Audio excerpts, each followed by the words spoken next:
you ever have a shit after a shower?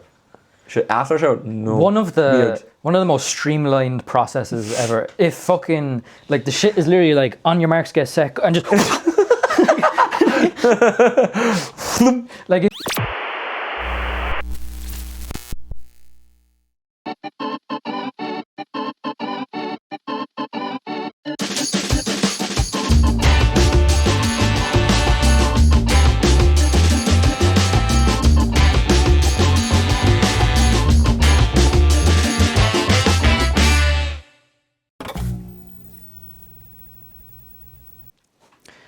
Hello everyone. Just a word of warning for the first 20 minutes of the episode today. The audio is really shit because we forgot to turn these on. It's okay, I spoke loud. So when you hear it, like it will be echoey, but 20 minutes in we realise and then we turn it on. So just want to let you know. Consummate professional. Yeah, whatever he's saying. So yeah, enjoy. Thank you. Hello, ladies and gentlemen. Welcome to the Intrusive Thoughts podcast. My name's Mark. I'm Sam. And we are still unemployed. No. Are you not? Oh yes, you're not. You've got a job. Yeah, I'm moving up in the world. Yeah. We've not done a podcast in a while. Personally, you've uploaded stuff though. Yeah, I've uploaded stuff. We didn't record one last week. Oh no, there was none up last week. So instead I did a bit by bit episode 2. You can tell how professional we are. Yeah. Bit by bit episode 2, which was like Kilkenny. Yeah. And then just like some of our jokes. Sam's been ill. He's been sick, guys. Yeah. Been a sick boy, haven't you? Well, I've been sick, but that's like only half the battle. Oh yeah. Because I'm also like disabled at the moment as well. I think you should elaborate a bit more on that. Yeah, so I tried to do Couch 5k because I was like, okay, right, I'm kind of making some lifestyle changes, and I think like the missing piece of the puzzle is my physical health. So like I have been. You're sitting there very more toned up than I am. But I've been trying to eat a little bit better, which is going as about as well. It's going. It is going. So Ella was like, "Do you want to do Couch 5k?" And I'm much more of a couch person than a 5k person. I'm much more in my bed. Yeah, you're not even. You're bed to couch to 5k. So I was like, yeah, fuck it, why not? Like it'd be fun because like there's no like I haven't ran ever. Like I used to do like a little bit of running when I was boxing and stuff, but like that was literally like 10 years ago. I did boxing for 45 minutes. 5 days, motherfucker. But he didn't let me punch anything. He just was like, right, we're going to train you first. And I was like, I would just like to hit something. That's why I tried to do this. He said, no, you got to get fit first. And I was like, and he was just making me do burpees. So you didn't do boxing? No, I did no boxing. I punched a bag once and I was on the 5th day. You did burpees for 5 days? Basically. Burpees, jumping jacks, and planks. Oh, yes. I do like a plank. Actually, funny story. Actually, I did a sales job. I was a salesman. I know I don't look like a salesman. I look like a guy who's been scammed by a salesman. Can I just say, I would never buy anything that you were selling. Oh yes, you would. Yes, you would. I might not have the face of a salesman, but I would. Trust me, no, you would have bought something. If you know me personally, if I knocked your door, I'd be like, here, I'm going to do you a favour. You do me a favour. Sell me this pen. No. But I had the sales job, and so you'd have an office. Like you'd walk into the office in the morning, and it was like this cult. It was a cult gathering of people going, right, we are going to scam people all day. Woohoo! This is sounding more and more like Wolf of Wall Street. Oh no, it actually is. You have meetings with the guy who go up and try and edge everyone up. I'm not fucking leaving. There used to be an Asian guy called Jack. I can't remember. Shannon? No, it was a Scottish or it was just a normal name. And he was Asian, but he was a leader, right? He got to level 4. Well, there's levels, yes. Did he make prestige? No, the prestige is level 5. You get your own office, which is it's a multi-level marketing scheme. It's not a pyramid no, okay, sorry, no. This is a pyramid scheme. It's not. It's law abiding wise. It's like technically a multi-level marketing scheme. You don't pay to get in. Or anything like that. He's a side-eye bitch. No, but you don't pay to get in. So technically, it should be against the law. It's mad. I found out after I quit. You're really selling this job. I said quit.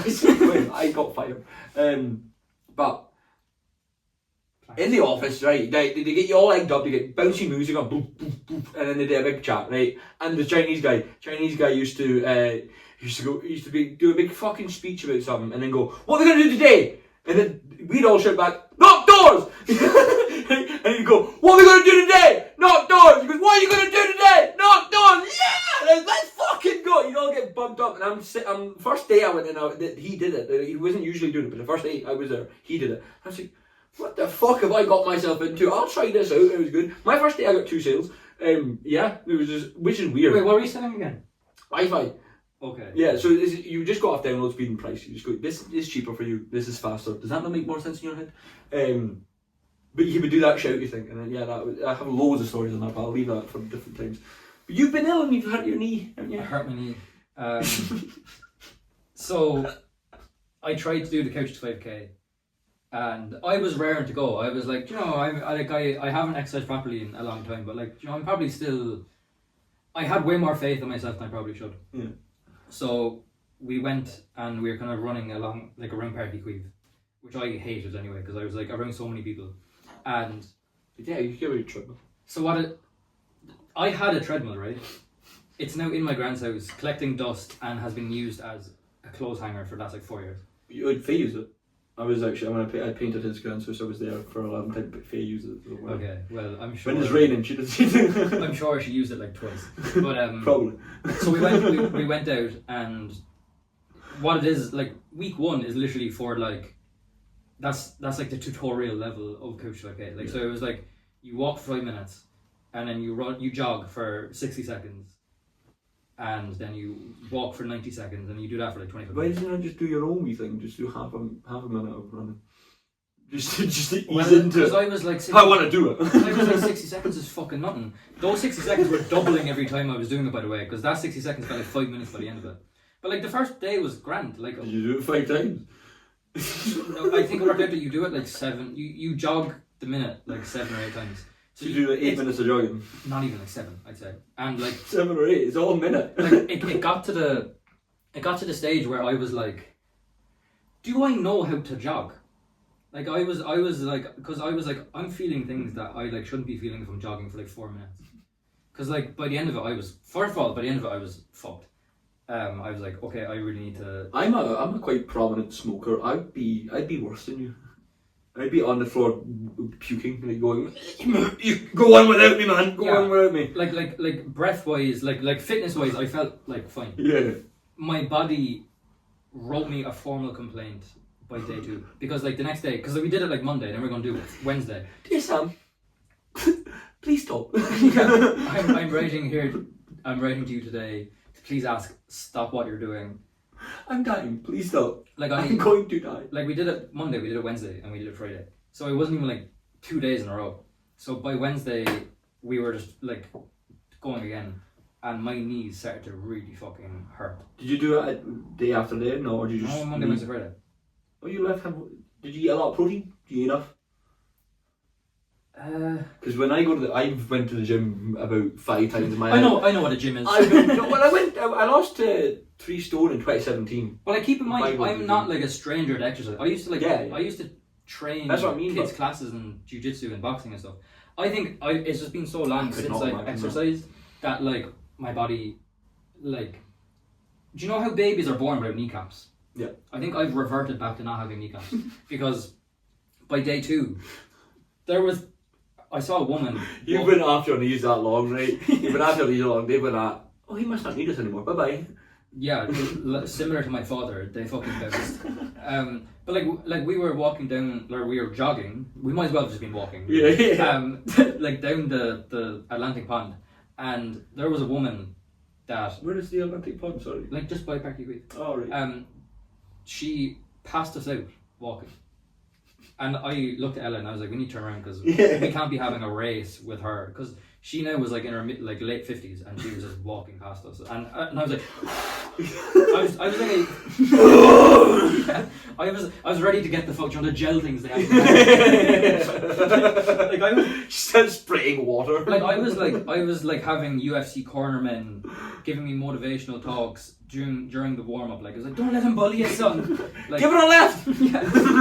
So my knees were fucked, And then we did it the Friday, which is the third day, and my knees were screaming. And this is when it was like, I need to stop doing this because it's the most embarrassing moment of my life. There was a man, right? And this is true to God. This is like, what I'm about to tell you is gospel. What I was doing was I was going down Parky Queeve and just running, kind of like briskly walking. I was briskly walking in pain, crying, like just on the outside of the stadium. Now there was a man in a motorised wheelchair who had. Oh, yeah, they go quite fast though. They don't walk. This one now was slow. I think the wind was taking him. Zero functioning limbs. It's actually a push. Like Stephen Hawking level of disabled. I was trying to make pace with him, and like it got to the stage where I was like, I'm not even trying to do a 5K. I'm just trying to like outrun the wheelchair battery. My knees were fucked, and then I came. You got that Duracell battery, guys. Yeah, but they're quite fast though. But I was like, it got to the stage where like I was in so much pain that I was like limping past him, and then he was outpacing me. Just sobbing. He's and like, "Right, son." He was looking at me, being like, "You fucking slow bastard." But like, I was looking at him, and I was like, "I'm in so much pain. He can't feel anything. I might just fucking put him on the ground and just wheelchair my way home." So that was over a week ago, or like just about a week ago now. I'm still limping, and I'm kind of like, I don't think I'm gonna make the 5K because I'm back to the couch. I ran a span of 21 minutes over the course of 6 days. My body. Did you do 5K? Oh, I jogged 21 minutes over the course of 6 days. How long is 5K in miles? Because that's I go off. Maybe like 3.5 or something like that. That's the line. Yeah, 5K now would be like a passage to Hop Island. I think, I'm not too sure. That's my goal, and I thought that, I don't know what I thought, but since you've told me that, I'm a bit more disappointed. I'm disappointed. I'm limping a week after jogging for like 60 seconds. So that's one part of why I had a bad week. I was also really sick. I had to cancel a gig, which was bad. Like it was only. That's what I did, didn't it? That was when you did. Because I was actually getting sick the day of the gig, and I was like, I can't be. I think you should have. You should have just went and puked. That would have been an official bomb. That would have got the most laughs though. But actually, tell me about that gig because the gig was good. I told you that's actually the guy who what happened to the guys who did party in the Fringe Festival in Edinburgh. Oh yeah, Richie Sheehy. Yeah, he was there, and he was actually the best of the night. He was fantastic. He did For people who don't know about that. From what I understand, you can correct me. My social media is still promptly Scottish stuff. Like, see my Facebook, my Instagram, all like stuff still like that. Okay. So I don't really see shit about it. Like what I know about that situation is the lads from Cork, Richie Sheehy, and there's someone else. I don't remember his name. He wasn't there that night. They had a show booked at the Edinburgh Fringe Festival. And it was called like the Diddy Party or something like that. But like the poster was like making fun of Diddy, very satirical stuff because it's a fucking comedy show. This woman, she was actually. I think she was a Scottish. She's a TikToker, a Scottish TikToker. So you can blame his kinmen. Excuse me, wait there. She'll be named and shamed in her place. Trust me. We'll get her. She has already, I think. Yeah. Trust me. She's not. We don't own her. Right? She is not one of us. She's a Protestant. Yeah. I'm barely a Scottish.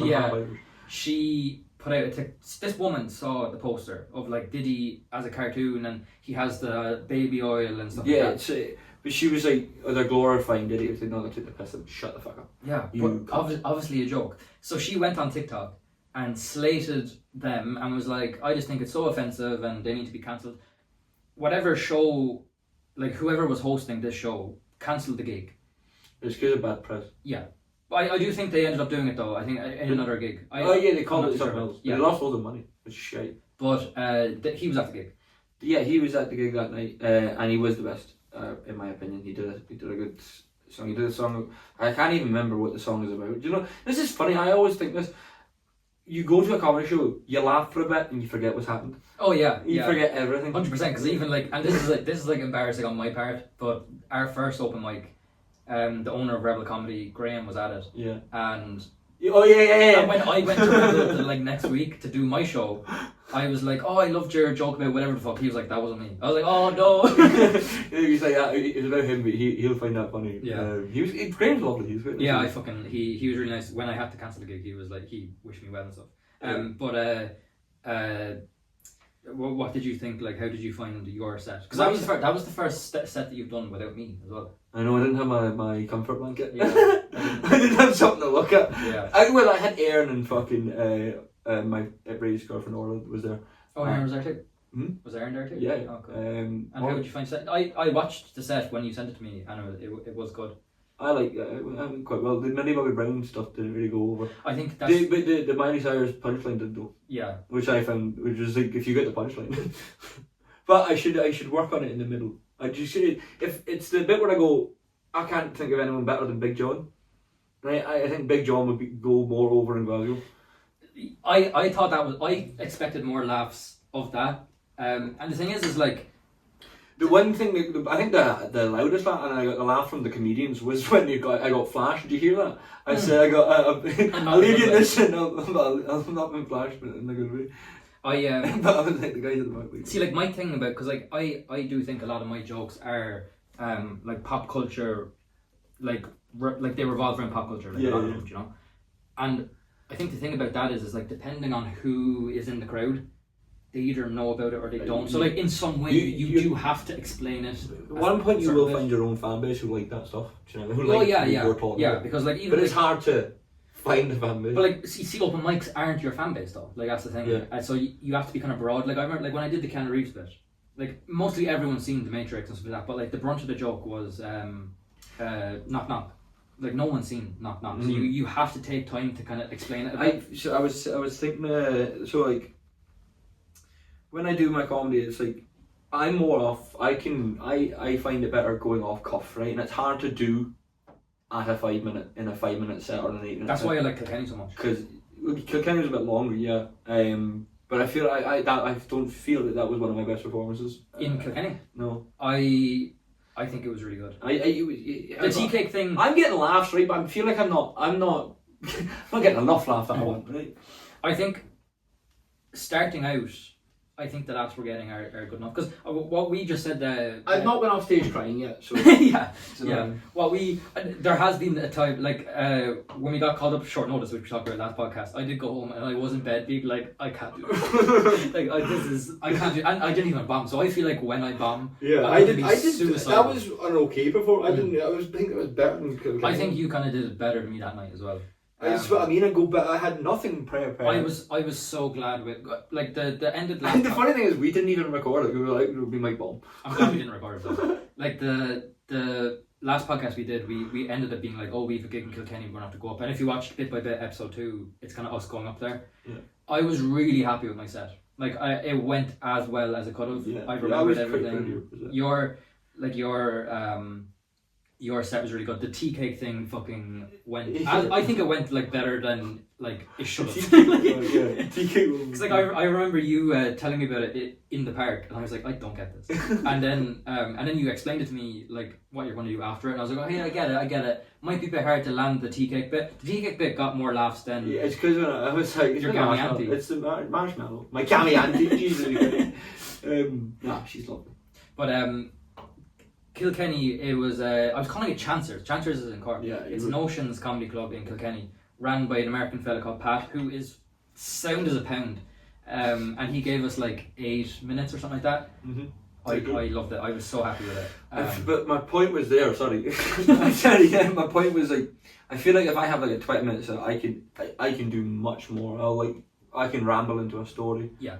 Where it is a long story and stuff, like I was watching detail. But my thing is, what I want to do is detail. Watching in detail. So describe what the story is. You're gonna have characters in it, like characters in the story, different like. And I don't want to be like, this is him talking out, but just them get it. Do you know what I mean? I'm going like all that shit. But I think it flow much better. I'm talking a lot of shit now.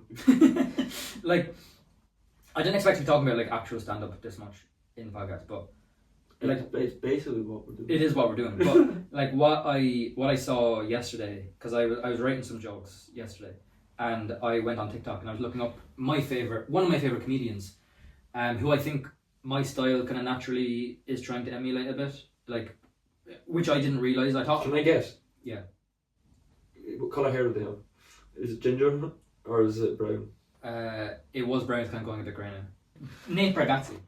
Who? Yeah. See, you need to watch him because he's fucking hilarious. But is he foreign? No, he's from. He's from America. What does he look like? He has a big nose. I'll quickly show you. Yeah, Jamie, pull that up. Because we need to stop. We need to stop this recording anyway. Oh yeah, I know him. Yeah. So we realised. I apologise on Sam's behalf. I didn't turn on the mic. Yeah, so we had our mics here. I told you it was quite echoey to start with, didn't I? Yeah, I know. I thought it was the fucking... Actually, I want to get something out before we go back into what we were talking about, the comedians, right? See, wait, so the sound... Apologise for the sound for the last 20 minutes. It's okay now. Yeah, we fucked up, sorry. We're not professionals. We've done 5, 6 videos. 6? The 6th? This is our 4th episode, but we've done 2 bit by bits. On the shoot 6, show. yeah. Our whole lives, I've told Sam stuff, and he listens a few months or maybe 10 years in the future. He listens to me at one point. I just want you to listen there. Wait, what? Because we wouldn't have mics off. Yeah, but nobody's perfect. You live and you work. So before I realised the microphone wasn't on, we were talking about you being your stand-up shtick. Yeah, I kind of naturally thought, like, as I'm writing jokes and stuff, that I'd because when you're starting out, you emulate kind of like your favourites. Yeah. Well, I obviously go off really calmly. Yeah, and I thought I'd be like Louis C.K. or whatever. That's who I was thinking about with the ginger. Okay, yeah. I'm definitely not Bill Burr. I'm way too... No. I'm more Bill Burr. Yeah. But I was watching Nate Bargatze, and the reason I bring him up is he was talking about like his joke writing process, and so was Nick Mullen. I was watching like a lot of videos of that. But I realized like I kind of tell my jokes in a similar way to him, just kind of like deadpan or whatever. But he made an interesting point about writing jokes in that when you write a joke, it's like a story, like essentially. Yeah. But like what you want to do is have a lot of exit ramps in that story. So then like if you're let's say it's a 5-minute story, and either because of the crowd in the previous joke or like you just kind of know they're not getting it, have those exit ramps throughout the joke so that you can like either cut it short or go on, or if you have like another bit that kind of expands on it or whatever, like take the exit ramp on that. And then Nick Mullen, who, he's hilarious. He's one of my favorites. He said, writing a joke is just like 3 different things essentially. It's taking a topic and talk, like let's say the topic is, Trump, like just an example. Make jokes about the one extreme, so like supporting Donald Trump, let's say, and then make jokes about hating Donald Trump and like the liberals of America or whatever, and then like just make fun of the actual thing itself. He was like, jokes are just like 3 things basically. It's like taking a thing, talking about one extreme, talking about the other extreme, and then bring it together to make fun of the entire thing. Yeah, I mean, no, yeah, they're good. Right, you're a good writer. I'm not, and like I'm more of an improviser. But like the thing is like writing is only one aspect of comedy. Like if I took like Louis C.K.'s best material, or Norm Macdonald's best material, or George Carlin's best material, or whoever, and went up on stage and delivered it, I wouldn't get nearly as many laughs as they would, because it's the mannerisms, it's the way you deliver it, it's your pure thoughts. Yeah, exactly. Like writing is important, obviously, because it's like stand-up is a skill, and it's an art form, and like writing is probably the biggest part of it, but like it's not the only part of it. Oh, because my favourite of all time, and I will say this till I die, is Billy Connolly. But he's a good writer, though. No, he never wrote a thing. I disagree with that. I literally watched something yesterday, and I won't lie, I got a bit emotional. I started crying. It was it Parkinson's he had? Yeah, he's got Parkinson's, Yeah. and it's not even he's just so full of life still. It's not affecting him. He has to stop stand up and stuff, and obviously, but he's painting and stuff. But like watching it, I'm thinking this man is going to die in a few. Maybe if he lives another 20 years, he lives till he's 100 and something, right? That's like fucking like if God help, please, right? But he will die, so it made me emotional. But the way he does comedy, he doesn't write it.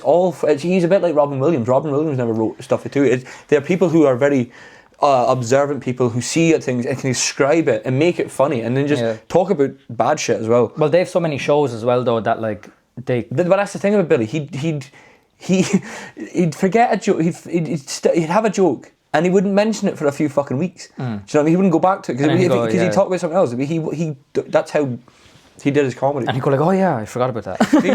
But he do that. What I've been doing the whole fucking podcast, by the way. Sorry. Go, what the fuck was I even talking about? Well, he wasn't like on drugs as well, though. No. I'm not on drugs. Shut up. No, I'm on joking. I'm a cocaine addict. If you can't tell. I was just watching a lot of videos like on the science, I suppose you'd call it, or like the art of comedy, and like different comedians that I like talking about how they do it. Because like Nate Bargatze, like what the thing is like you said it in a few podcast episodes ago, like you have to be smart to be a good stand-up. Yeah. But like his whole shtick is like, I'm dumb, do you know, like. But that's playing on it. Yeah, exactly. It's an act. It's a character. And I think like the first few years of doing stand-up, and like I have no idea because this is literally our 1 month anniversary, basically. is like finding your character. Do you know what I mean? Like finding who it is that you are on stage, because like, or like I honestly want to be a bit more eccentric. Well, yeah, but that is still a character. Like, yeah, you know, it's me amplified. Exactly. Which is actually fucking stupid. I shouldn't amplify me. But like that's most people. Like Bill Burr isn't around the house going like shouting and screaming, or maybe he is. I don't know.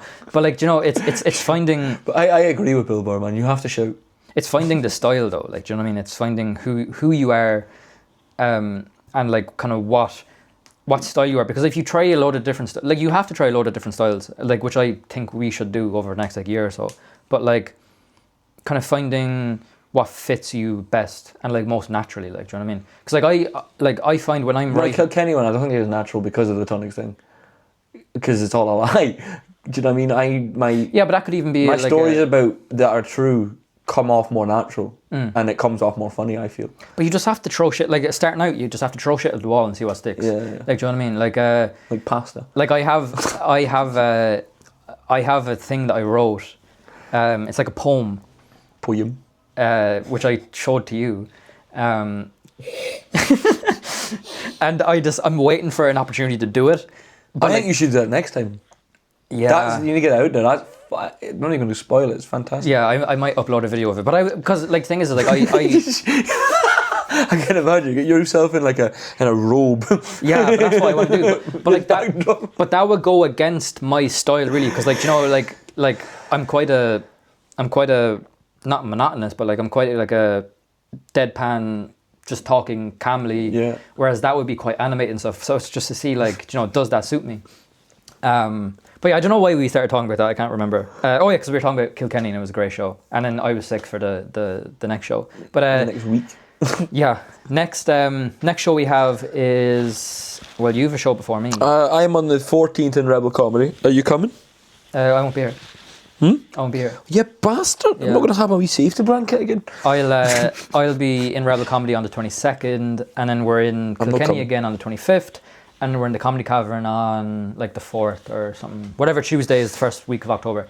I apologise for moving my hair so much. I need a haircut and it was shut this morning. Sorry. But we actually we have quite frequent shows. I thought like we'd struggle a lot more. Like obviously like if we were in America now or like Canada or wherever, like there's once we build a fan base too. That guy in Kilkenny told me, he was like, if you want to get your own comedy club, just get a pub and ask them, and if they charge you, don't take that's it. fucking. We just need. Did you say you can get bums and seats? Yeah, but that's like. How many people is that? 20 people. Yeah, that's a long time away though. I know. Like to even be able to host, like I think, like, do you know what I mean? I reckon I could do it. That's my dream though. Like I'd love just to talking. I'd love to host like an open mic or like whatever. Or I'd like to finish it. If you ever, either of us did, you always do the closing act. Well, yeah, but that's what Graham does. Yeah. He last. No, maybe I can't remember. Yeah. The guy who did Richie Sheehy, he wasn't last, but he was close to us. So yeah, that's gonna be in our last week or so. And Yeah. I was sick. I haven't done anything really. I was sick. I was injured. You watched Oppenheimer? Oh, last night. Oh yeah, sorry. Yeah, I watched it last night. I watched half it last night and fell asleep, and then watched it. I watched the next half of it this morning and fell asleep right at the end. What do you think? It's good. It's good. I've already seen it already. It's great. I was bored. I think it's Cillian Murphy's best performance. Oh. Like, well, what is? Peaky Blinders. That man. Tommy Shelby is one of the best characters ever made. I think Peaky Blinders is overrated. What? Yeah, like I do like it. Maybe far on, like they're gone a bit too much to it, but like the first 4 seasons are great. No, they are. It is good. I just like people. If you have Peaky Blinders in your top like 3, I'm just like no. Like It's not my top 3, but I'd say like it is. one of his. It is a good performance. His breakout role as well. Really. Really. Well, before that, he was in like Windshakes Barley, which like outside of Ireland and UK, like no one really watched that. He was in a lot. Christopher Nolan knows him. He was Scarecrow. Yeah, he was in Christopher Nolan. He was in movies. Inception. He was in Dunkirk. Oh, Dunkirk was a little He bit was after. in lots of Christopher Nolan movies, and then Peaky Blinders got him like. Peaky Blinders was what got him like mainstream. He was in. Yeah, attention. he. I don't think without Peaky Blinders he wouldn't have got Oppenheimer. I drank with his sister before. He stayed in Douglas, didn't he?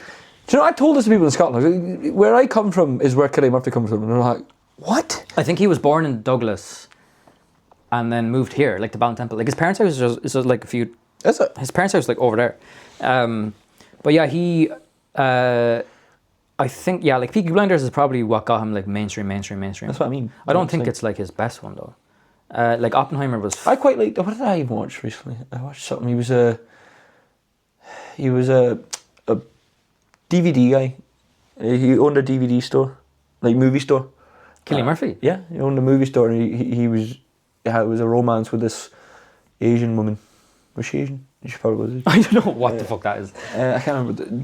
If you've seen it, you will know what it is. But he's like, he gets into a romance with her, and she's like crazy, batshit crazy. I'm surprised he's not in The Odyssey. Christopher Nolan's new one coming out. Oh yeah. Because like everyone else is in it, like Tom Holland. I think I seen something like today. I was on Facebook. I think I seen someone was asking about it or something. I think they were asking Cillian. I don't know. We're rambling a bit of shite now. I think like what else has happened in the week? Every presidential candidate has kind of dropped out. Like of Ireland or yeah. I'm not really. I imagine you know zero. I know that Conor McGregor is going for it. He is. Yeah. Okay. Fucking hell. Okay. I'm going to talk about this. Can I say something first? I have a weird feeling if he does get everything he needs to do it, he actually could get it. Because he has 46 million, only on Instagram. He has 11 times the size, 10 times the size of Ireland on Instagram, right? What difference does that make? The Irish people, he has most of Ireland, do you know what I mean? And I know that most of them don't like him, but people, how old are you allowed to vote now? Here? 18. Right. And 18-year-olds are fucking cracked nowadays, I feel. The generation is lost. I had a funny feeling in 2016, and I was 16, I was like, Donald Trump won't get president. Ha ha ha. It's different though. It's different. Man, they're both basically the same people. No, it's not. They are the rapists. They like fucking. Oh yeah, I know, but they're the same people. Yeah, no, 100%. But the situation is different though, because like first of all, the president in Ireland is completely different to the president in America. Like the equivalent more so is like the Taoiseach here versus president in America. I know, because the president has no fucking say in it, does he? No, he's. But Connor's saying he would do stuff. Yeah, he also says he come. I'm fully against it. I'm just saying I have a funny feeling. But it's not a case of like, oh, the majority of Ireland doesn't like him. The majority of Ireland fucking hates him. Like the majority of Ireland hates Conor McGregor 1,000 times more than they hated Bono, a man that I only knew growing up into 2000s as the cunt in U2 that everyone hates. Like the majority of Ireland. It's because he made everyone have that fucking that album. Before that, I think he didn't like pay tax or something. It's like, who the fuck cares? But like, my thing with Conor McGregor running for president, right, is, first of all, he's only doing it for attention because he knows deep down he'll never fucking get it, because if you want to be eligible to run for president in Ireland, you have to get 20 Oireachtas members' votes. Yeah. Which is like our... I'm pretty sure I heard he got it. No, he didn't. Because they did a poll, right, of all the Oireachtas members. I think there's like 136 or something like that. 136 of them said, not a fucking hope would I like nominate him. So he has no chance. If he doesn't want to get 20 Oireachtas members' votes, he has to get 4 nominations from like local councils or something like that, which is like the Cork Council or Donegal County Council or whatever, I think. None of them would do it either because they don't want to be that council that nominated Conor McGregor, do you know what I mean? But also, like, what a fucking loser as well. He has done more to make cocaine look bad than any anti-drug campaign ever So could. my thing is the youngins. No, the young people are a lot more fucking clued in than people think. Like, do you know what I mean? Like, they always say like, oh, this generation. They've been saying that for the last 700 years. Like, there was a. To be fair, Irish people have been complaining for about 800 years anyway. Yeah, but like there's like news articles from like 1910 talking about like kids these days. Like, do you know what I mean? Like, it's once you get to like 35, 40, your natural thing is like, kids these days don't want to work. I'm 25 and I'm saying kids these days. I'm not even like. I did get an old person thought yesterday. I was driving. Where was I driving? I think I was just driving. I was driving home, and I saw kids on the green, like playing whatever. Fuck off. No, I was like, isn't it great to see kids out these days playing? Actually, now I live in an estate, right? And you grew up in the estate I live in now. Where I didn't get out. My mum still lives there. I still live with my mum. It's great. But there's kids rolling about with go-karts, and they've put a trailer with a boat thing. Like, it makes a boat sail, and I'm like, it's pretty cool. But they're pissing me fucking off because I'm running past my house all the fucking time. I'm like, will you fuck? Because I have a dog, and the dog barks. Dog's not trained. It's not my dog actually. It's my sister's. And the dog barks, and the kids run, and I'm like, take it somewhere else. Right? I like the fact you're out, but take it somewhere else, and they don't stay near me. I don't know. I don't actually know that. I might need to make that clear because that makes me sound like a paedophile. I know where they stay. I look in the window. I think I love seeing kids out playing because it made that way worse. Love to see them. I do. Not like, if I sound like a paedophile, that's fine. Like, that's your own dirty. Yeah. Do with that what you will. Don't clip that. Like, I do though, because like if I think back to like my childhood, which you were a prominent part of, yeah. The best memories are just like wandering around our town on like a July evening.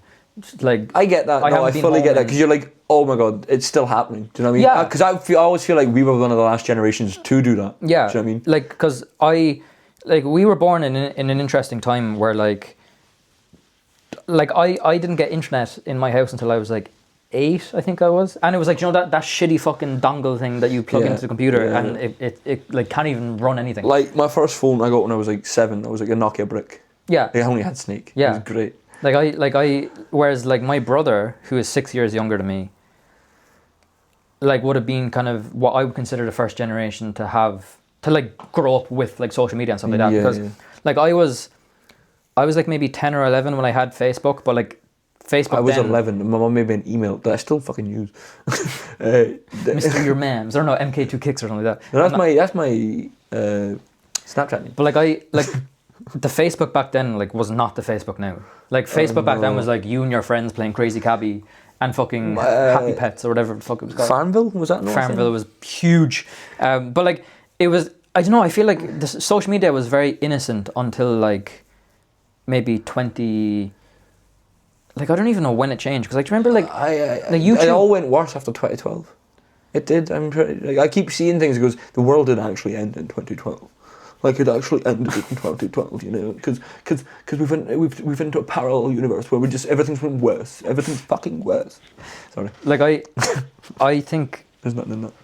Like, I don't think it's 2012. I think it was a bit after that because, like 2015, maybe 2016 to be honest. When Trump got president. Yeah, I think all like went downhill then. Social media just became shit then. Yeah, social media definitely got worse after like 2016. I think that was the uprising. There was definitely like a change.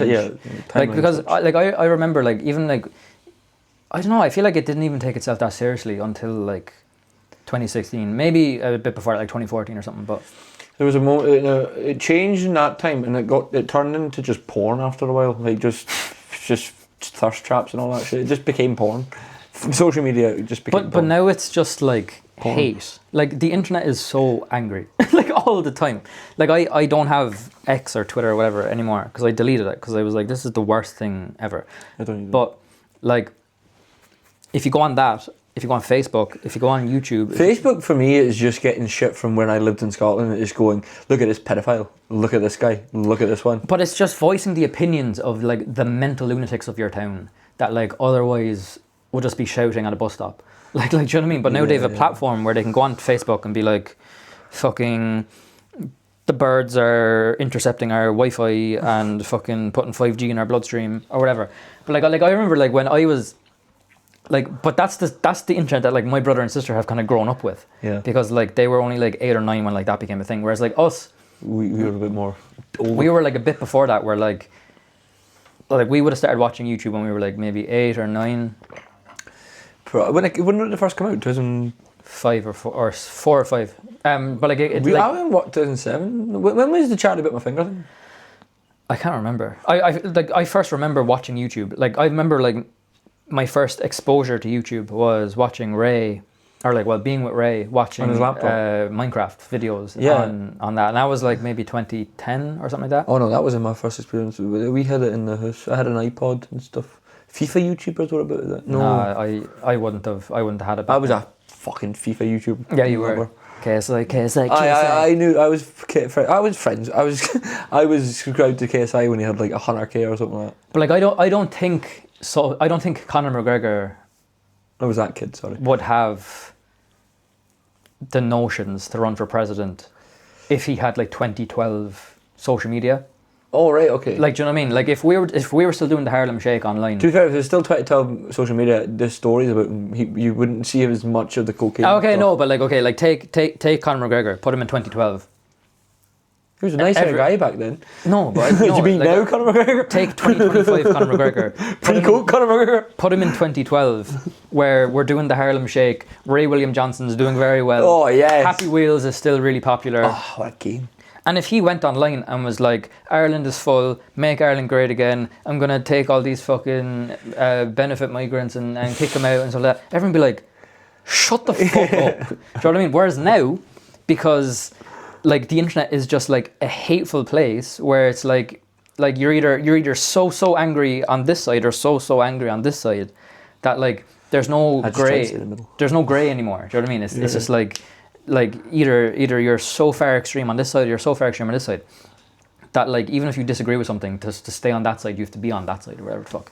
But like that wasn't a thing back then, I don't think, anyway. Or maybe I was just too young to see it. This makes no relevance to what we're talking about, but you were talking about one on this side, one on this side, right? Sometimes I think sideways.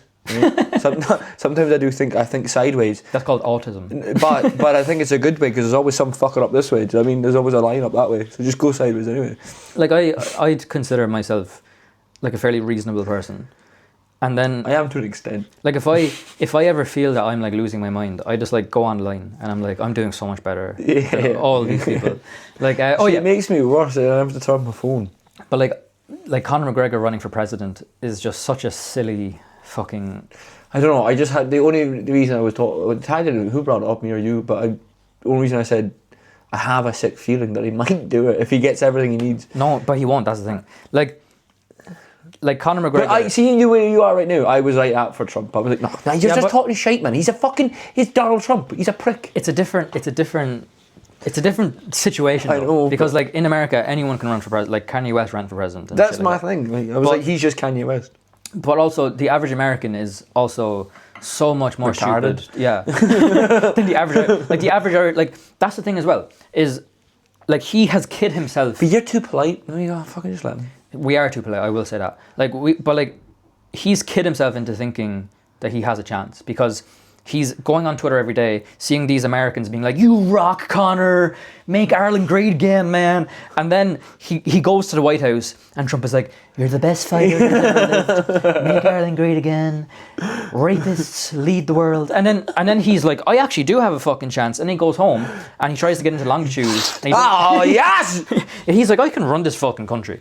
But like, you can see him, you can visually see him grappling every thought in his head every time he opens his mouth. Like, because he was outside the government buildings, and like he had this speech about running for president, which like he 100% just put into ChatGPT, went and read it like he was giving his fucking communion reading.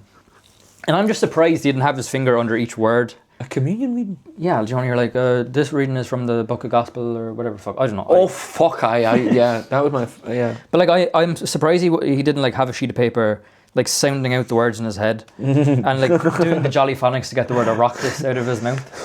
Yeah. I can't fucking see it. I can't see it. He's just, I don't know, he just fucking pisses me off. Like, and then Bertie wanted to fucking run again. Like, he slithered out of the fucking woodwork and was like, I'm going to run for president as well. Who? See, you said Bertie Ahern. I know the name. I don't know why. So Bertie Ahern, right? Bertie Ahern, good old Bertie. He was Taoiseach from 90. He was Taoiseach for 10 years, from like 97 till 2008, or. When was the guy? Who was the prick? Something Cowell. Simon Cowell, Brian Cowan. Brian Cowan. He was just after Bertie, so he was like 2008 to 2000. I can't remember. He was before Enda Kenny, I think. He was kind of the Taoiseach like when shit hit the fan, like during the crisis. But Bertie Ahern like helped cause the crisis. So he was Taoiseach. First of all, he was Minister for Finance for a while, and then he became Taoiseach for 10 years, longest serving Taoiseach, I think. And then I'm very not a political person. and then he resigned, but like he was kind of the Taoiseach through the Celtic Tiger. Yeah. So like there's a lot of stupid people at the moment who are like thinking of him and then thinking of the Celtic Tiger as if he had any fucking... What is the Celtic Tiger? Oh man. Fucking hell. Why are you not Irish, you prick? The Celtic Tiger was a period of like vast economic growth in Ireland. Booming. So business was booming. The boom, yeah. It was, so how was she cutting? It was mighty. Yeah. Okay. It was cutting fucking the best ever. The boom. Like it was from like I want to say like maybe like 89 to 90 to like the recession. Right, yeah. So something we've never seen. Yeah. Well, no, we grew up in the Celtic Tiger. Did we? Yeah, like until we were like 9 or 10. And boy, I wasn't allowed to go to the fucking shop. Yeah. Sorry, when I lived in Ireland as a kid, I wasn't. My parents were very strict. I wasn't allowed to go to the shop, which made me go to the shop even more and buy food. But and made me fat. But it was kind of fake though, because like we were building house, like there was a construction boom and like. Oh yeah, a construction boom. We was a construction site where we were there for about fucking 4 years. There was a period of economic growth, and I would have only been kind of like conscious through like maybe the last few years of the boom when like people were like, okay, this I don't think I was conscious until about 17. I'm not even joking. That's why he doesn't know about the Celtic Tiger. But anyway, he was Taoiseach during that. So much scandal, so much corruption. Brown envelope, you know? Like he was just like the fucking, like, do you know when you watch like a mafia movie and there's like that corrupt mayor, like that was him. He's like Mayor Quimby basically. And so yeah, he is now saying he wants to run for wants to get back in it. He wants to get back in. Money. Which like Bertie Ahern thinking he's the man for the job after everything he'd done is like finding But if he's running against McGregor, he's like, I'm betting him. But that's the thing. It's like that's the fucking choice you have. A man who, when he was Can Michael no get like third? No, you can only run twice. Mickey D, no. And he's also like 84 or something like that. I'd hire the dog.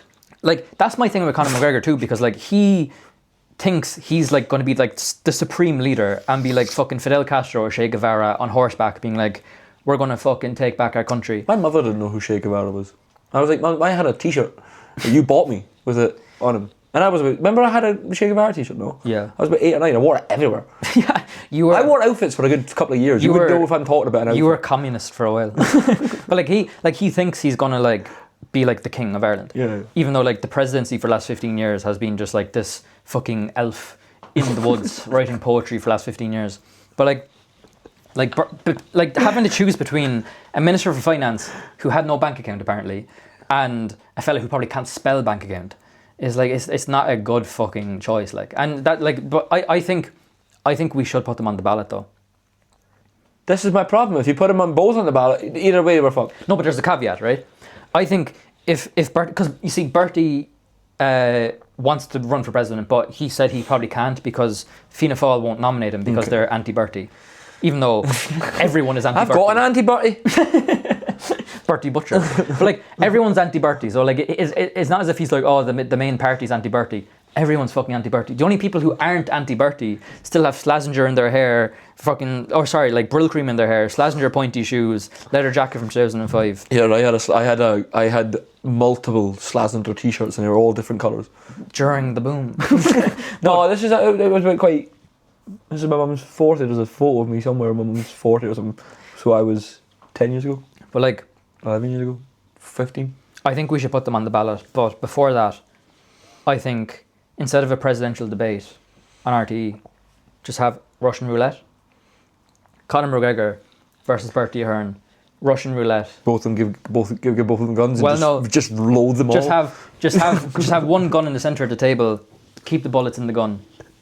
Conor McGregor's going to go first because as like an act of dominance. Yeah. He's going to shoot himself. Fuck it, I'll go. Immediately shoot himself in the head. The amount of cocaine coursing through his veins will keep him He'll alive. shoot that booth and it'll just be a big dust. Yeah. He'll look like 9/11. Like just fucking the amount of smoke. But look at an avalanche. But like the amount of cocaine will keep him alive long enough to hand the gun to Bertie to finish the job. Problem solved. Yeah. Like some fucking coked up Jesus passing the Eucharist or something. But like what a fucking choice. Like Bertie Ahern thinking that he can come back and like be the man for the job is like Jimmy Savile putting a CV on the desk of the Den, and the Den being like, well, he does have experience in children's TV, so you know he must be the man for the job. Like him throwing his hat in the ring is the exact same as like if the 9/11 hijackers applied for a job at Ryanair. Like it's like, like do you not remember everything that you did? Like what the fuck? And McGregor's not much better. Like McGregor, it's like Hitler running again. But like he has no chance of getting on the ballot anyway. Not that bad. But like he said he's going to run regardless, which is like that's surprising to me because it's not like McGregor to force himself onto something that he's not. So I'm really surprised at him for acting like that.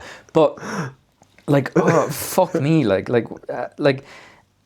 I'm just surprised that like the ghost of Oliver Cromwell isn't like I'm going to fucking throw my hat in the ring.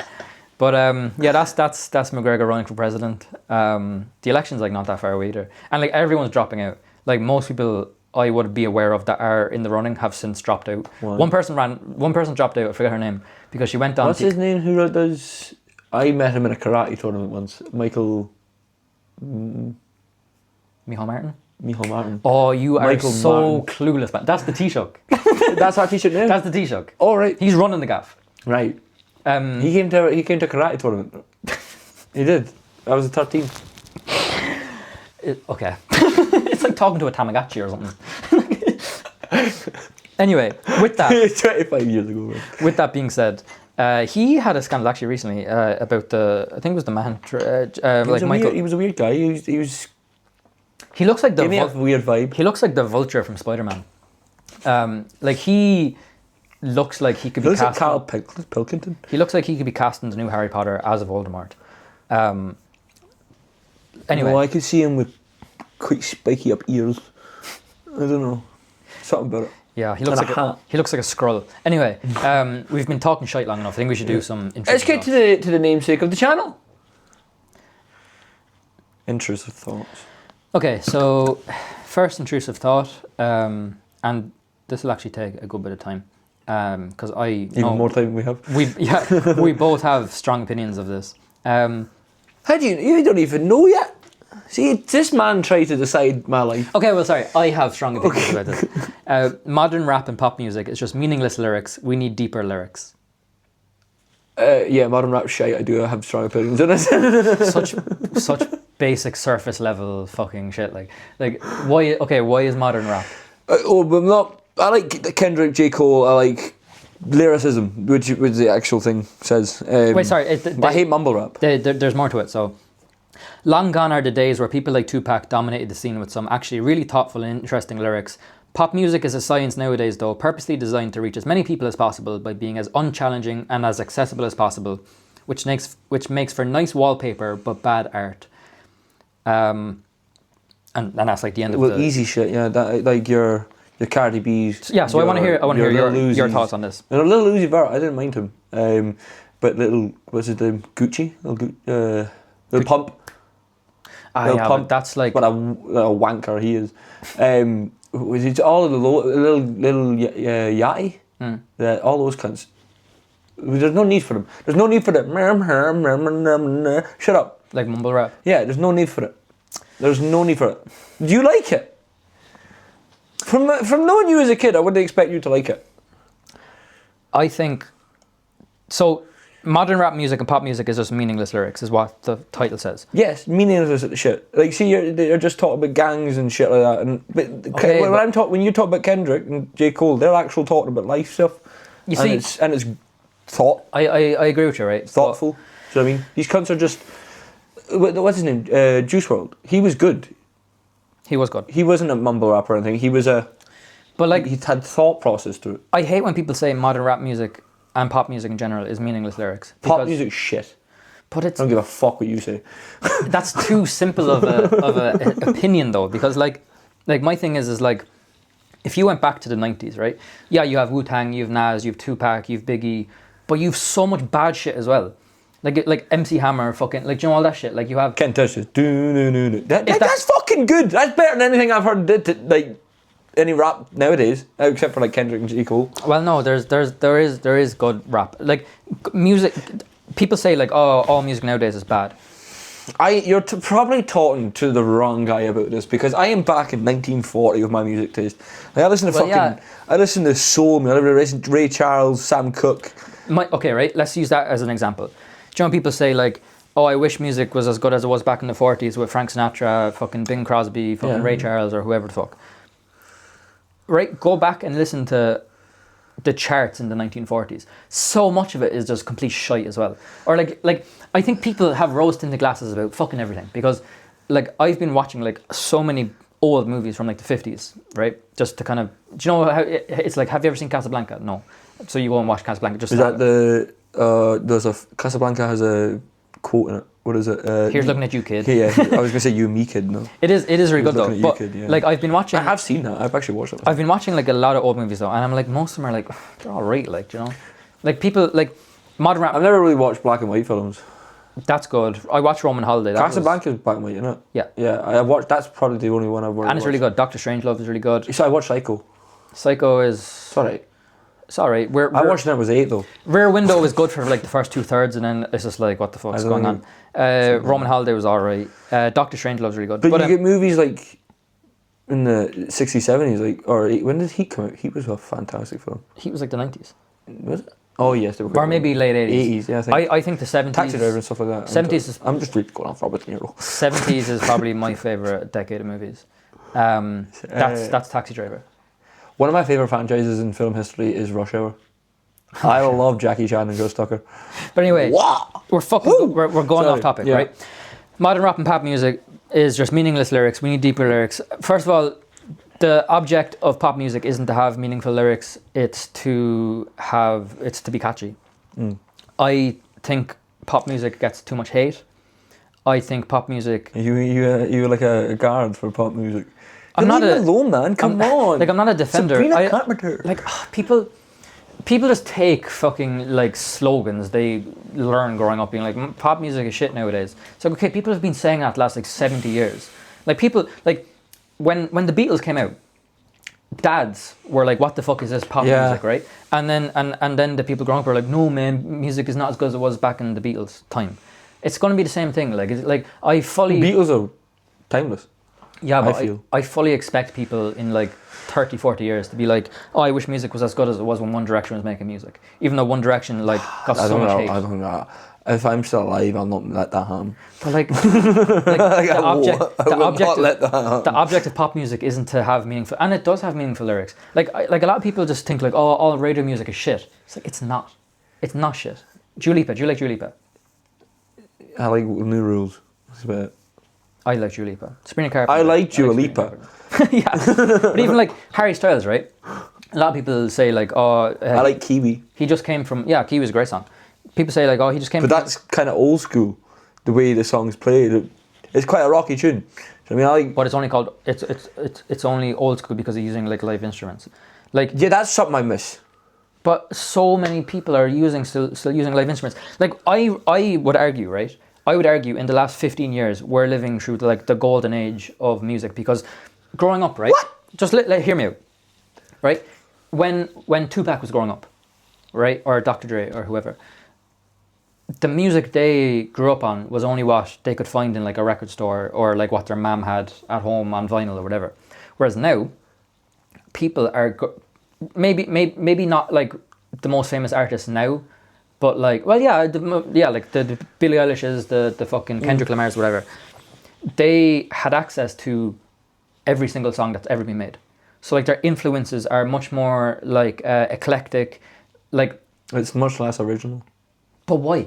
But it says who though? Like, do you know what I mean? Because like. Because it is influenced by stuff. But everything's influenced by everything. Well, yeah, actually, but the music is less. I feel it's just less good. I will say it. I do. You were talking about the golden age being nowadays. Like golden age is back when like 70s time and like Led Zeppelin. Well, yeah. Sorry. Ozzy Osbourne. What I mean about like golden age is I just mean like the access to music we have now, the amount of music being put out, the amount of good music being put out. Like fucking hell. Like To Pimp a Butterfly, right? Is. It was back in 2012, wasn't it? 2015 or something like that. Is arguably like one of the best rap albums ever made. It couldn't have been made any other decade apart from that decade, I don't think, because it all like Kendrick had access to like all the jazz music, all the like Afro beats that like you couldn't really get in vinyl stores in like the 80s or the 70s in Compton. Like even the influences he has on like GNX or fucking Damn or whatever, or like, you know, people like Kanye. Kanye's music is fucking samples from everywhere, or like, you know, like. But Kanye's music, there's a way of doing it though, because I like Kanye. Yeah, I do too. There is a way of doing it. I fucking. But even like. I'm no musician. But even like it said, this person who wrote in says modern rap is just meaningless lyrics. Who? Because like there's literally rap albums. But that person is just fucking stupid themselves. It's like you're taking them. There's only a minority of rap that makes meaningless sense. There's a minority of things that have truth behind it. But also and like thought process. Like growing up, I used to think like, oh, if this rap song doesn't tell a story, it's no good. But like sometimes I don't need it to tell a story. I can just bounce for it. Yeah, exactly. But it also has to like be good. Sometimes I want to just fucking. But if you're going shut up. Like I'd say the majority of Kanye West's music doesn't have meaningful lyrics, although some of it does, like Saint Pablo and things like that. Post Malone, meaningless lyrics. Gold Digger. Basically. He's talking about a gold digger. Yeah, well, although that's like one of my least favorite Kanye songs, but like Post Malone. Otis Redding's. I like Otis. One of my favorite. But like that's with Jay-Z. Like he does have a lot of meaningful songs as well, though. Like especially on 808s. But like pop music, like Billie Eilish's new album has a lot of meaningful lyrics on the album. There's a few songs on Charlie XCX's new album Brat that has a lot of meaningful lyrics. Lana Del Rey's songs have a lot of meaningful lyrics. And if you want to go even more popular than that, like if you go on the radio, like let's say it's all about love, though. It's all love. Not necessarily. Like I just think people fuck your love. Like people just have these taglines, and this is kind of what the point I was trying to make. Like where they just say like modern rap nowadays is meaningless. It's like, okay, what about J. Cole? What about Kendrick Lamar? Well, that's what I was saying. Yeah, exactly. Or like, what about fucking like Denzel Curry, Jid? Fucking, there's so many rap now. I would argue there's a more talented pool of rappers now than there was 20 years ago. No, but more because those people started the whole thing. Exactly. They're pioneers. Yeah. So now we have like we have literally like we have people that would have like we have rappers nowadays. They would have started without these people, I'm sure. Like we have rappers nowadays that would be influenced by like Outkast, Kanye, fucking Biggie and Eminem. Like what a crazy combination. And then they make an album that's a mix of all them, and it's like, what the fuck, that's amazing. Like rap now is kind of like what rock was in like the late 90s, I'd say. Where it's like their dads might grow up on like AC/DC, or they might have grown up on AC/DC or Led Zeppelin or Pink Floyd or whatever the fuck. And then they take all these influences and make some of the best. Or their dads were the Gallagher brothers' father, and they loved the Beatles.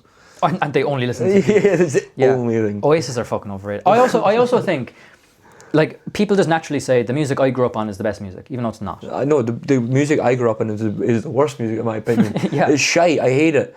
And like now there is some bangers back in like remember we were coming down from Kilkenny, right? And I was playing. So I love how I said I was driving down from Kilkenny. I wasn't driving. You were. Yeah, you were driving down from Kilkenny, and the song on the radio. Remember, I don't feel like dancing because there's no. Sisters. Yeah. That was my favorite song in 2006. That was probably my first favorite song, I'm sure. And then it wasn't my second favorite song. One of my favorite songs was She Wolf. By Shakira. And it was just the music video. That was a realization of like, ooh, an awakening. I quite something. Anna, you are awakening. Fuck.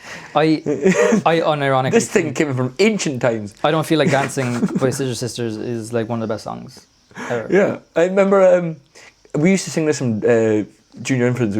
Come on, everybody, and reach. Come on, reach for the stars and reach. Reach for the stars. That's Steps. That's an Irish band, I'm pretty sure. Maybe it could be, but we were putting that. We used to sing that in Junior Infants. Yeah. Anyway, this is rambled on, but this intrusive thought, I don't agree with. You kind of agree with. I'd say music today is worse than it was back in the day. Like you think different. Like we are two different people. My favorite decade of music is like 60s and 70s, like it is. But to just say like I just don't agree with it though. I don't agree with saying music today is bad because no. Not all music is. Yeah. It's like not all men are shit, isn't it? But the thing is like when people look back on different decades, they only think of like the best. Like they only think of like the Rolling Stones. They only think of like Bob Dylan. Or whatever. They don't think of like the plethora of just like recycled. Even back in the 60s, they had that Tiny Tim guy, or was it Silent? Tiptoe through the window by the tulips. Yeah. That was classed as shite. That's good. But like it's better than fucking anything. Like for every Rolling Stones, there was like 10 fucking like shit knockoffs that like just wrote like the most meaningless lyrics. But you had the Rolling Stones, Beatles, Kinks, The Who, and today, Doors. And today you've so many. You don't have that caliber nowadays. Like Hozier, you fucking like. Hozier's good, but he's not caliber as Rolling Stones, Beatles, Doors. He's not on that level. He'd be a better songwriter, I'd say. He'd be a better songwriter than the Rolling Stones, I think. He'd be writing them songs. Huh? He'd be writing them songs. Back in the day. Yeah. I think.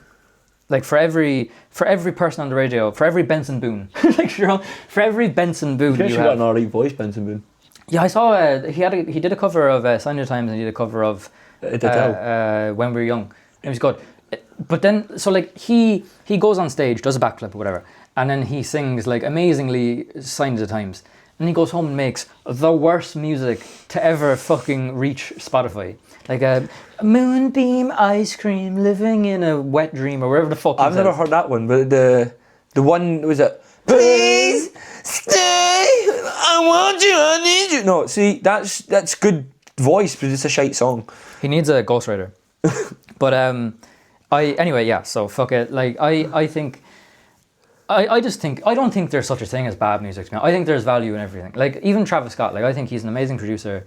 But like people be like, oh, it's meaningless lyrics. Like, yeah, but he's not trying to fucking make you cry. Like, do you know what I mean? He's not trying to make like another Sing About Me I'm Dying at Heart. He's making a catchy tune. And sometimes you want to sit down and listen to a catchy tune. Like, do you know what I mean? See, this is different though, because I don't really go off lyrics. I'm more like music. I'm more like I like a groove. I like to. I'd be the opposite then though. You're the opposite, far opposite. You love a lyricist. I've come around though, because I used to be such a fucking snob when it came to music. Because I was like.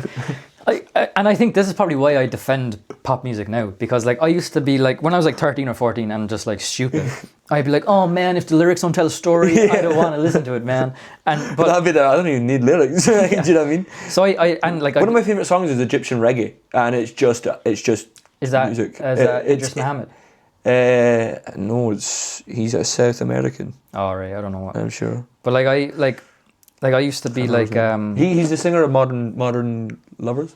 I can't remember their band. I don't know. I sing a song called Pablo Picasso. You ever heard that one? I think so. Pablo Picasso is an asshole. It's something like that. I used to be like, oh, mumble rap is like killing the industry, man, and like I used to be like, oh, if it's not telling a story, I don't want to hear about it. And then I kind of just got over myself and realized it's not like it's like I'm not cool just because I don't like popular music, or like it doesn't make me interesting. Like, you know, because I'd be like, oh, if it's not Eminem or if it's not Kendrick Lamar, it's like I don't want to hear about it. Like I used to be like, oh, Kanye is just like a load of shit and like all this stuff, and then I listened to it and I was like, oh, it's actually good. And same thing with music. Like I like a song come on the radio, and I'd be like, oh, like radio's killing the industry, man. And I used to be just a dickhead, really, when it came to music. And then I listened to more music nowadays, and I was like, oh, like who cares? I think life just got worse as well. So I was like, I don't want to have to always listen to like the music Sam. I like nowadays is probably would go over back in the day. I don't know. One of the people I like listening to is the Red Stray Clays, and they're just an old country band. I like them. Do you know what I mean? They're just an old country band. They kind of it's not modern. God's not giving me up. Yeah, I'm still fine. It's just good soulful music. It's good. Yeah, I think there's good music everywhere, but I think we should just do one more intrusive thought and then go. Go for the best one. Go for the one that's the most outrageous.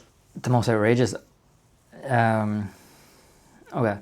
Taking a shower every 2 to 3 days is perfectly respectable. Oh, fuck right off. No, I have a shower every morning. But that's the subject, right? And then, don't get me wrong, if you work in a not so clean environment or if you sweat a lot, blah, blah, blah, yes, shower daily. But for the rest of you, I think 2 days, max 3 days is more than okay to go without a shower.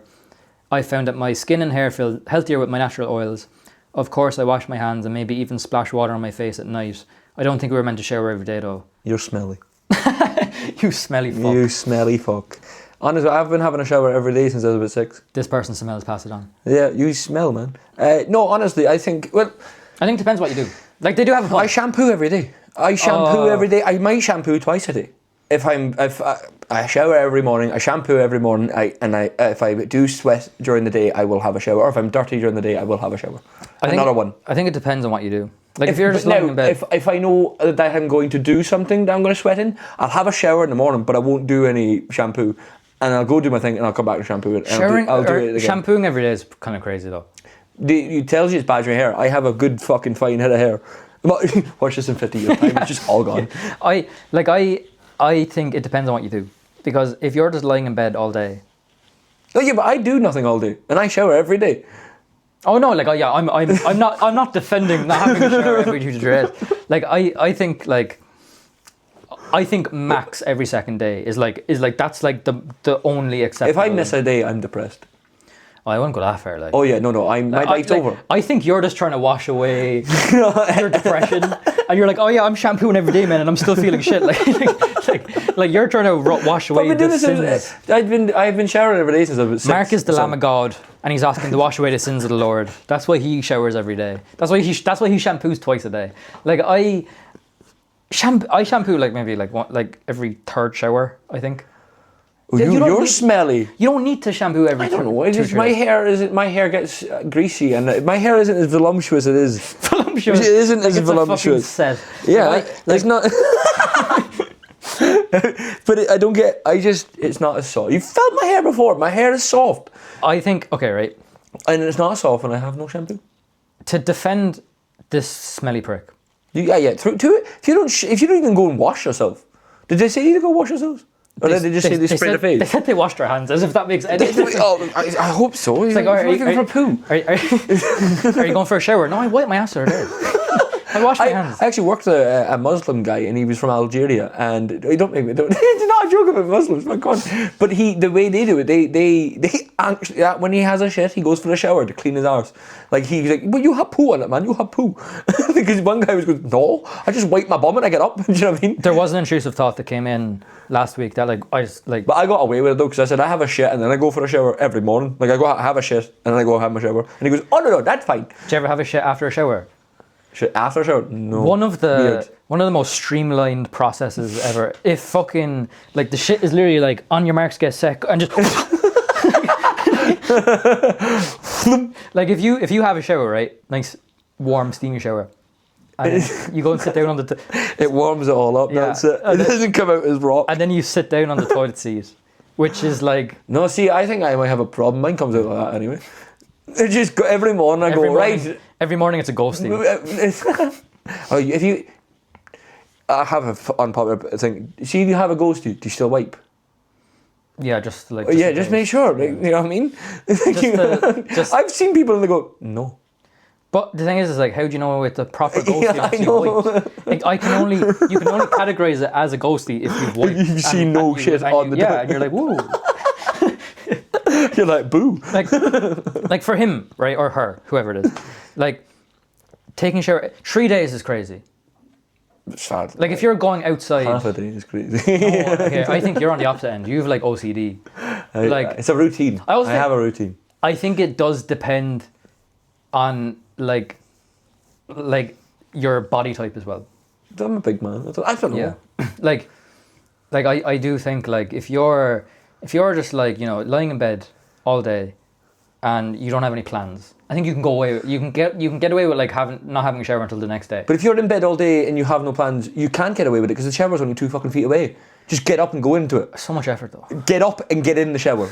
Just fucking get over it. Get up and get in the shower, you smelly prick. I think like if you're going to work and like for instance now, like when I worked in the kitchen, like I was like sweating a lot and I was... If you had that job, right, I worked in KFC, right, I'd have a shower in the morning before I go. Yeah. And I'd go and I'd come back and have another shower. I'd have to have a shower because I was working over a stove all day and for like 10 hours. But like I just think like if you're just sitting on the couch watching TV all day, like I don't think like you can get away with not having a shower until like the next day. I disagree. I think you're a lazy prick. Just get in the shower. You slob. You smelly, slobbery slob. 3 days is crazy. But okay, like whatever. I think we need to end this. We've been rambling. No, so look, I have a lot of hair as well. I have my hairy guy all over. So I like to... Mark shampoos his pubes twice a day. Honestly, I do. I shampoo the bush. I do. It's not even a lie. Thanks for listening. You're welcome. This has been Intrusive Thoughts. We'll see you next week. Take care now.